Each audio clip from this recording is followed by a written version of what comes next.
దునియా దేశాలలో బంగారం ఎక్కడుందంటే ఇండియాలో మహిళల దగ్గరనే 25,000 టన్నులుందట.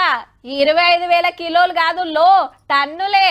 America, Germany, Italy, France, Russia దేశాలు సుత మన తర్వాతనే. 140 పాళ్ళు దక్షిణ భారత మక్కలే బేరం చేసిరట. భారతీయ మహిళలు బంగారం అని గోల్డ్ లెక్కలు అడుచుకునే సంగపోలే బయట పెట్టిండ్రు.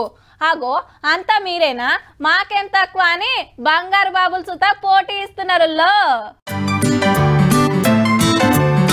వరెవ్వా, బంగారం తోటి తాళ్ళు పేనినట్టే ఉన్నది. మొత్తం పెద్ద పెద్ద షైన్లే, ఒక్కోటి కిలో ఉండొచ్చు. ఓ షైన్ కు పెద్ద లాకెట్, దాని మీద సింహం బొమ్మ, చేతులకు బంగారు కడాలు, ఏళ్లకు సరిపోరు ఉంగరాలు. ఎవలి బంగారు బాబు అంటారా? మన హైదరాబాదేనట. హోష్ ఫౌండేషన్ చైర్మన్ కొండా విజయ్ కుమార్ సారు. బంగారం అంటే మస్తు కాయిషట. పెయి నిండా గోల్డ్ చైన్లు వేసుకొని పొద్దుగల 7 కొండల ఎంకన్న దర్శనం చేసుకుంటే భక్తుల సూపంతా బంగారం మీదనే. 5 కిలోలు 4 కిలోల మాల్ మోస్తుంటే ఎగవడెగవడి సెల్ఫీలు దిగుతున్నారు. అదేందో గాని ఈ నడుమ ఒకళ్ళేనుకోకళ్ళు బంగారు బాబులంతా కొండకు లైన్లు కడుతున్నారు పో.